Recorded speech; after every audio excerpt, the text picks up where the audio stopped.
So, you're thinking about becoming an IMCA Air Diving Supervisor? That's fantastic. But you know what stands in your way, right? The exam. And listen, this is not your average test. It's a real test of your judgment, your ability to make those safety-critical decisions when you're offshore and the pressure's on. So, let's dive right into what it's really going to take to pass this thing. You know, this quote just absolutely nails it. Passing this exam isn't about memorizing a textbook. It's about proving you can handle the immense responsibility, the crystal clear communication, and the strict compliance that are just non-negotiable in the offshore world. It's really a test of your leadership when things get messy, not just a test of what you can remember. So what is it that makes this exam such a huge hurdle for aspiring supervisors? Let's break down what it's actually testing. And here's the key. This is what you have to get your head around. The questions, they're designed to feel like real problems you'd face offshore. They'll give you a scenario, and honestly, more than one answer might look pretty good on the surface. But success, well, that comes from spotting that one crucial detail that points you to the safest, most compliant choice, all based on industry guidance. Now, to prove you have that kind of judgment, you've got to have a deep, practical understanding of several core IMCA documents. And these aren't just for some light background reading, okay? These are the rule books that govern the entire operation. Okay, so check out this table. This shows you the key areas you're going to get grilled on. And you can see it right away, right?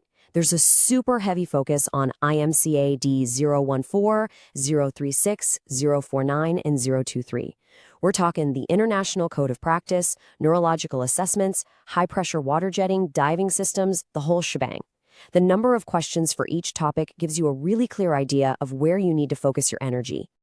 And let's start with the big one. IMCA D 014.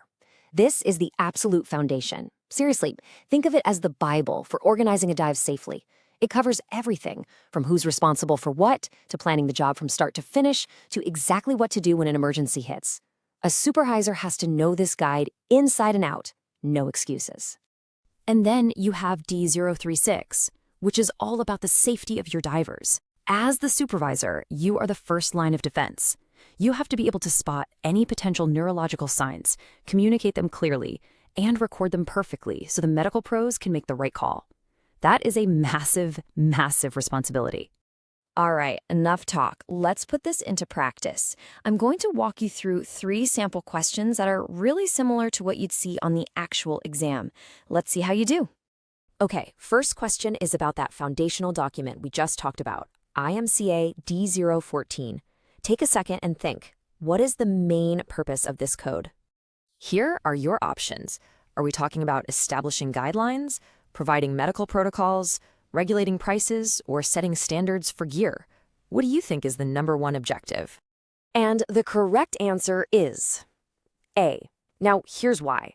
While the code might touch on some of those other things, its main goal, its whole reason for being, is to create this comprehensive framework, these guidelines that make sure every single offshore dive is done with maximum safety and efficiency. All right, next up. This is a question about a really critical piece of emergency equipment. What is a hyperbaric evacuation system really for? Okay, is it for transport, storage, monitoring, or communication? Really focus on that key phrase, primary purpose.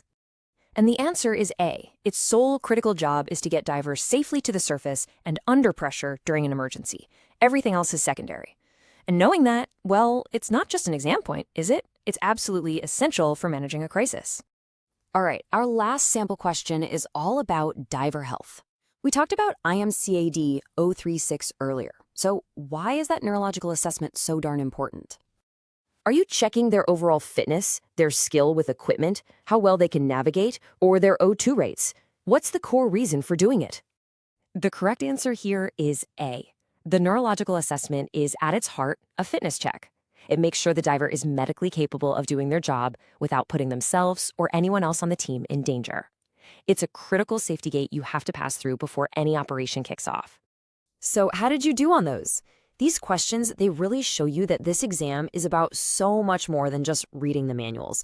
You have to actively practice applying that knowledge again and again. And really, the best way to do that is through repetition. You need a deep well of practice questions that really mirror the style and the content of the real exam. We're talking a lot of questions, over 500 of them. And that's exactly where a tool like EasyQuizzz.com comes into play. It is built specifically for this. It's got a massive, up-to-date question bank that's designed to get you exam ready by making you feel like you're taking the real thing. But it's way more than just a list of questions. The platform gives you an online simulator so you can do timed sessions and get used to that pressure. There's a mobile app for quick drills whenever you have a spare 15 minutes. And maybe most importantly, you can practice by topic. So if you know you're weak on high-pressure jetting, you can just hammer that one area until it becomes a strength. And this slide shows you exactly how to use these tools for the best results. Use your laptop for those full, timed sessions. That's how you mimic the formal exam conditions. Then use your phone throughout the day for short, sharp drills to build that quick recall and muscle memory.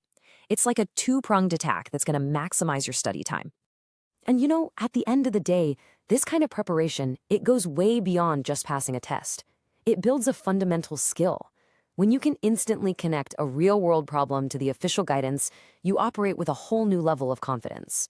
You stay calm when things go sideways because your decisions are backed by a solid, defensible framework. Look, the IMCA Air Diving Supervisor exam is a huge hurdle, but it's one you can absolutely clear with the right kind of prep. It's not just about what you know, it's about how you think under pressure. So the only question left is, are you ready to prove you've got what it takes?